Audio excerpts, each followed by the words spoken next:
दोस्तों अभी कुछ दिनों पहले मैं अपने एक दोस्त से मिला जिसको पढ़ने के लिए कनाडा जाना था, जिसमें उसका 40 लाख रुपीस का खर्चा आया था। अब इस दोस्त को हम एक नाम दे देते साहिल, क्योंकि इसका असली नेम हमें रिवील नहीं करना है। तो साहिल के पास 40 लाख रुपीस नहीं थे, तो उसके फादर ने उसका सारा खर्चा उठाया।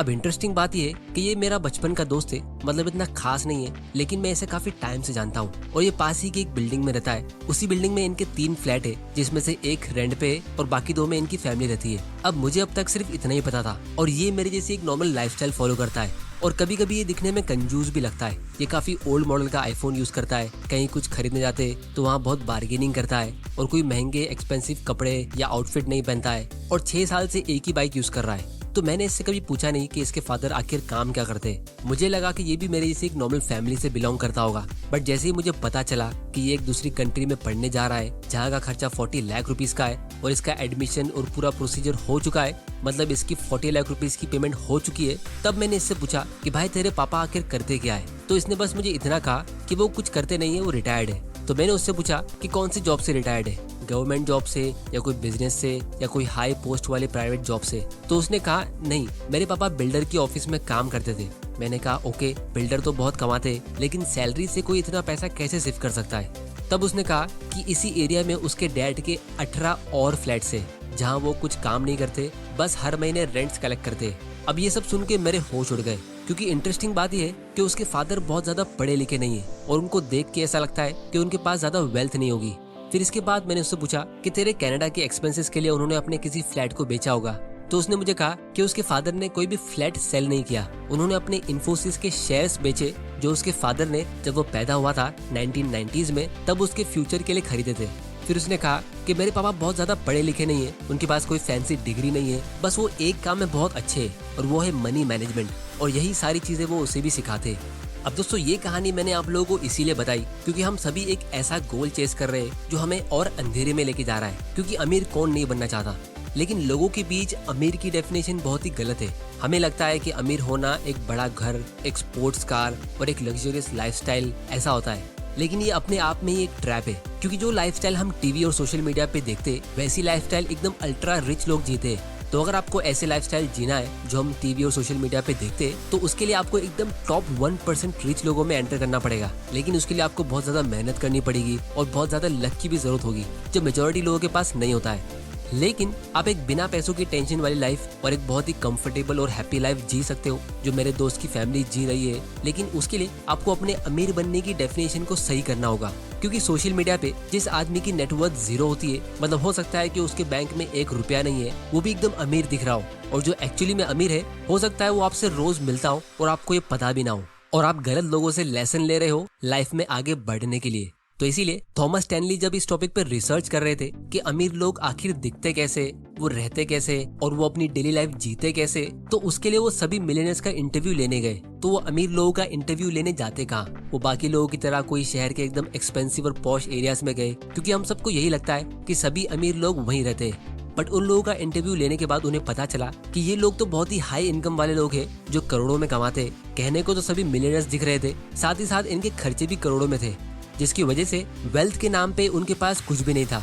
इनको भी पैसों को लेके वही सब टेंशन होती थी जो किसी नॉर्मल मिडिल क्लास इंसान को होती है कि फ्यूचर में इनके पास पैसा कैसे आएगा, ये रिटायर कैसे होंगे, एक्सेट्रा एक्सेट्रा। तो भले ये लोग दिखने में रिच थे, लेकिन एक्चुअली में ये वेल्दी नहीं थे।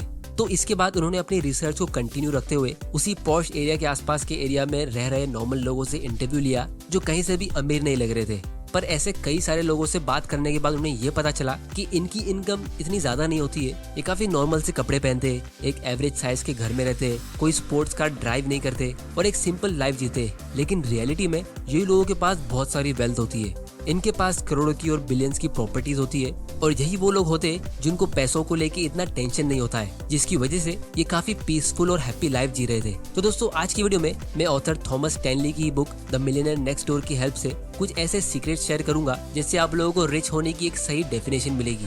तो दोस्तों जब भी ऑथर मिलियनेयर्स को डिस्क्राइब करते तो वो एक क्वालिटी उन सब अमीर लोगों में पाते, वो है फ्रुगैलिटी।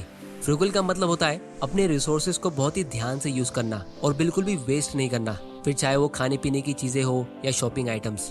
बहुत लोगों को फ्रुगल होने का मतलब ये लगता है कि आपको कंजूस होना पड़ेगा, कि जब आप ज्यादा कमाते हो तो आप ज्यादा खर्चा क्यों नहीं कर सकते, लेकिन अगर आप लॉजिकली सोचो तो हम सब फाइनेंशियली फ्री होना चाहते हैं, जहां आपको जल्दी से जल्दी अपने पैसों की टेंशन को दूर करना है और आपके पास बहुत कम टाइम है, क्योंकि हम 70-80 साल की उम्र में अमीर नहीं बनना चाहते, हम जल्दी अमीर बनना चाहते हैं। तो इसीलिए इसमें आपकी सेविंग्स बहुत इंपॉर्टेंट होती है, क्योंकि जब आप अपने 20s में होते हो तो भले ही आपकी अर्निंग्स कम होती है, लेकिन कंपाउंडिंग के पावर को यूज करने के लिए टाइम भी आपके पास सबसे ज्यादा होता है। और फिर जब आप अपनी 40s में होते हो तो भले आपके पास कंपाउंडिंग के पावर को यूज करने के लिए टाइम कम होता है, लेकिन आपकी इनकम ज्यादा होती है। तो इसीलिए आपको अपनी लाइफ के हर एक पीरियड में, जब तक आप फाइनेंशियली फ्री नहीं होते हो, आपको एक फ्रूगल लाइफस्टाइल को फॉलो करना होता है, जहां आप वेस्टफुल एक्सपेंसेस नहीं करते हो।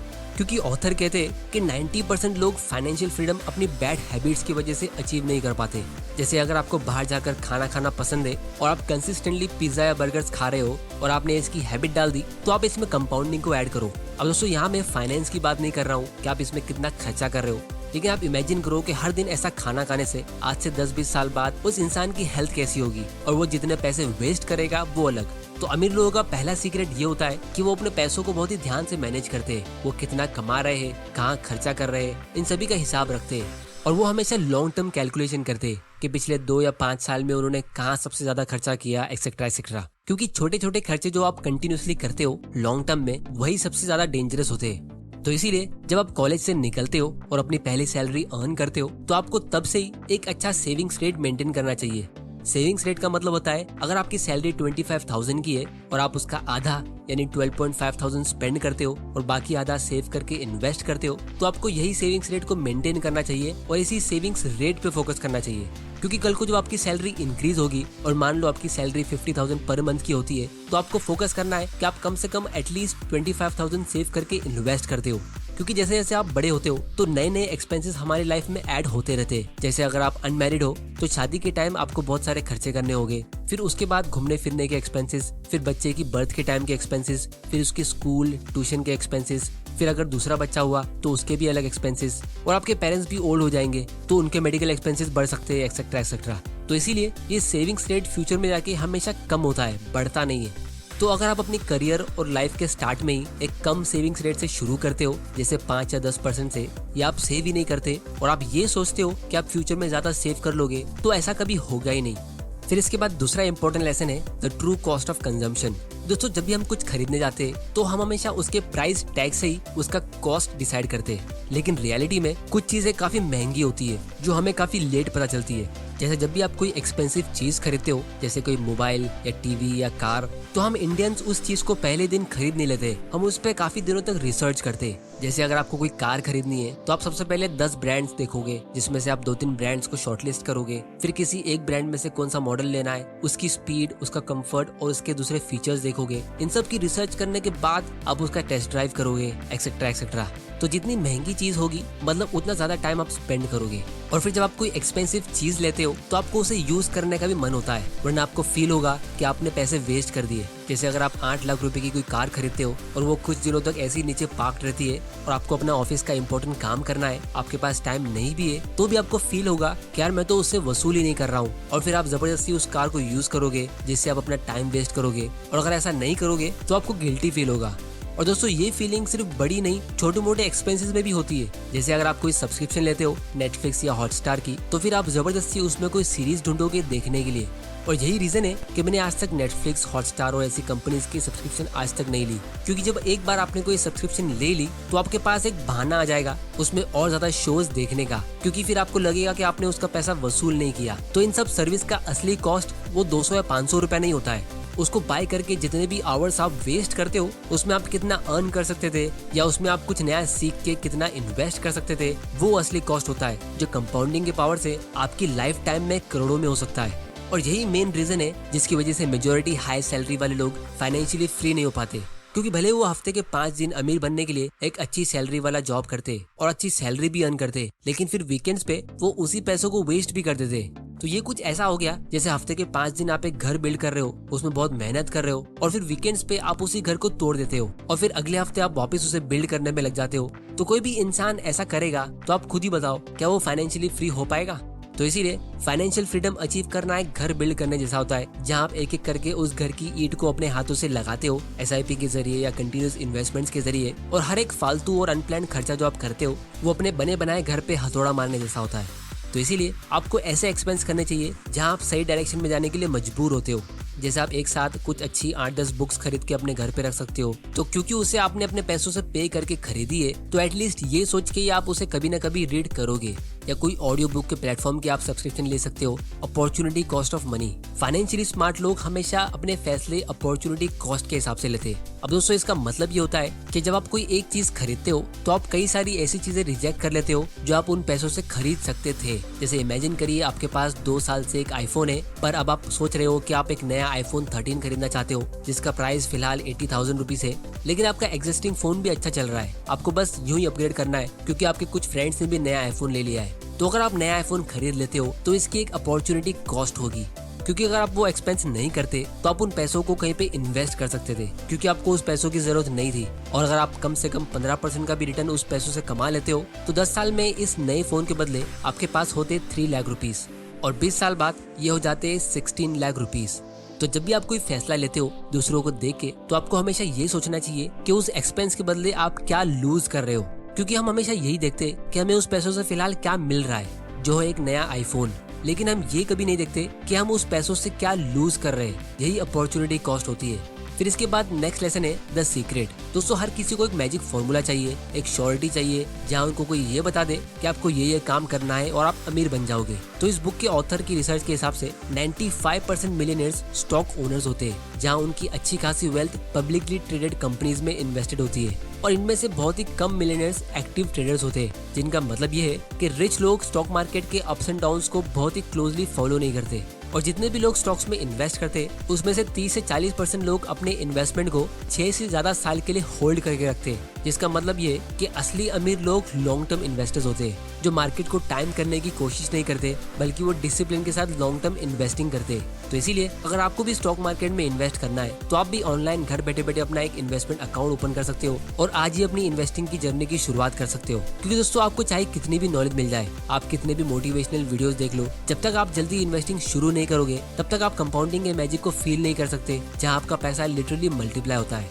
फिर दोस्तों, सबसे लास्ट और सबसे इम्पोर्टेंट लेसन है कि अगर आपसे मैं पूछूं कि आपका फेवरेट क्रिकेटर कौन है, उसका बैटिंग एवरेज कितना है, या उसने अपने लास्ट मैच में कितने रन स्कोर किए, तो ये आपको जरूर पता होगा। या फिर अगर आपसे मैं ये पूछूं कि आपका फेवरेट हीरो कौन है, उसकी लास्ट मूवी हिट थी या फ्लॉप थी, उस मूवी ने बॉक्स ऑफिस में कितने रुपए कमाए थे, तो ये भी आपको अच्छे से पता होगा। लेकिन अगर आपसे मैं ये पूछूं कि आप कौन सी कंपनीज के प्रोडक्ट्स यूज करते हो, या FMCG सेक्टर की सबसे अच्छी कंपनी कौन सी है, या इंडिया की सबसे बड़ी कंपनी ने पिछले साल कितना प्रॉफिट कमाया, तो ये आप में से शायद किसी को भी पता नहीं होगा। इसका रीजन ये है कि मेजोरिटी मिडिल क्लास लोगों की प्रायोरिटी सही नहीं होती है। जिस चीज में आप इंटरेस्ट लोगे तो उसी चीज में आप एक्सपर्ट बनोगे। सुपरस्टार्स और क्रिकेटर्स के फैन बनने में आपको कुछ खास फायदा होगा नहीं। आप थोड़ा बहुत एंटरटेनमेंट के लिए अपनी लाइफ में इसे देख सकते हो, लेकिन उसमें पूरी तरह डूब जाना ये एक बहुत बड़ी बेवकूफी होती है। इसीलिए आपको अपनी लाइफ में प्रायोरिटीज को सेट करना होगा कि आपको सिर्फ एक एंजॉयमेंट और फ्यूचर में रिग्रेट वाली लाइफ जीनी है, या एक सेटिस्फेक्शन और फ्यूचर में कंफर्टेबल वाली।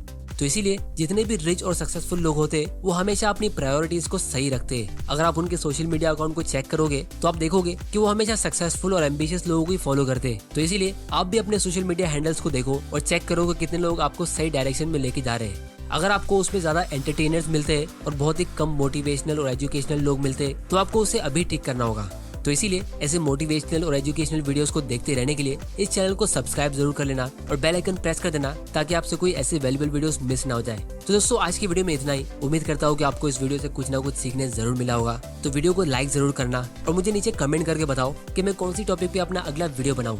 वीडियो पसंद आया तो इसे लाइक करो, नहीं पसंद आया तो डिसलाइक करो। आपका वैल्यूएबल टाइम देने के लिए thank you and good bye.